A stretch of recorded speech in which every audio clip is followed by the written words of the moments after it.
చెన్నాపట్నం పట్టు చీరల అంగడి 2వ వార్షికోత్సవ బంపర్ ఆఫర్లు. పట్టు మరియు కాటన్ శారీస్ పై భారీ డిస్కౌంట్లు. పశ్చిమాసియాలో యుద్ధ మేఘాలు కమ్మేశాయి. ఇరాన్కు వ్యతిరేకంగా అగ్రరాజ్యాలు ఏకమయ్యాయి. ఇప్పటి వరకు అమెరికా, ఇజ్రాయెల్ మాత్రమే ఇరాన్తో పోరాడుతున్నాయని భావించగా ఇప్పుడు సీన్ పూర్తిగా మారిపోయింది. ఊహించని పరిణామం చోటు చేసుకుంది. ఇరాన్కు షాక్ ఇస్తూ బ్రిటన్, ఫ్రాన్స్ మరియు జర్మనీలు రంగంలోకి దిగాయి. దీంతో ఈ ప్రాంతంలో ఇప్పుడు యుద్ధం తీవ్ర రూపం దాల్చింది. ఈ కీలక పరిణామాలపైన పశ్చిమాసియాలో ఉద్రిక్తతలు ఇప్పుడు గ్లోబల్ వార్ను తలపిస్తున్నాయి. ఇరాన్పై అమెరికా మరియు ఇజ్రాయెల్ జరిపిన భారీ వైమానిక దాడుల అనంతరం పరిస్థితులు శాంతిస్తాయని అందరూ భావించారు. కానీ దానికి భిన్నంగా యూరోపియన్ దేశాలు ఈ వివాదంలోకి ప్రత్యక్షంగా ప్రవేశించాయి. బ్రిటన్, ఫ్రాన్స్, జర్మనీ దేశాలు ఇరాన్కు వ్యతిరేకంగా ఒకటయ్యాయి. తాము నేరుగా దాడుల్లో పాల్గొనకపోయినా తమ మిత్ర దేశాలను మరియు ప్రయోజనాలను కాపాడుకోవడానికి రక్షణా చర్యలు చేపట్టడానికి సిద్ధమని ప్రకటించాయి.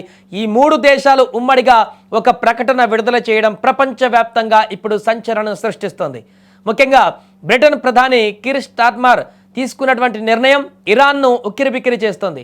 అమెరికా జరిపే రక్షణ దాడుల కోసం బ్రిటన్ సైనిక స్థావరాలను వాడుకోవడానికి ఆయన పచ్చజెండా ఊపారు.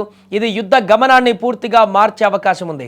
గల్ఫ్ దేశాలపైన ఇరాన్ జరిపిన దాడులను ఈ దేశాలు తీవ్రంగా ఖండించాయి.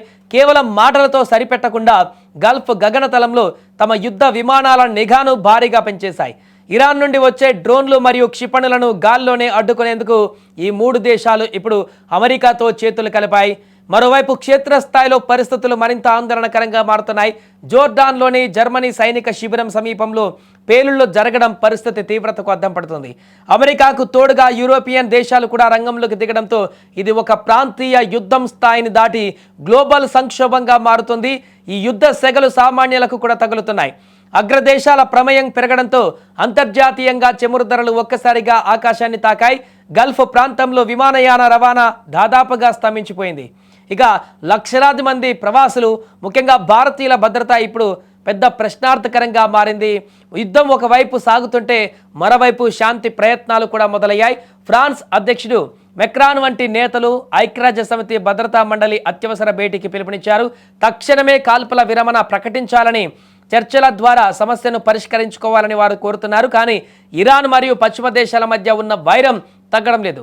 ఒకవేళ యుద్ధం ఇలానే కొనసాగితే ప్రపంచ ఆర్థిక వ్యవస్థ కుప్పకూలే ప్రమాదం కూడా ఉందని నిపుణులు హెచ్చరిస్తున్నారు. ఇరాన్ తీసుకోబోయే తదుపరి అడుగేమిటి? బ్రిటన్, ఫ్రాన్స్ దేశాలు ఇంకా ఎంత దూరం వెళ్తాయి అన్నది ఇప్పుడు ప్రపంచ దేశాలను వేధిస్తున్న ప్రశ్న. పరిస్థితులు ఎటు దారి తీస్తాయి అనేది వేచి చూడాలి.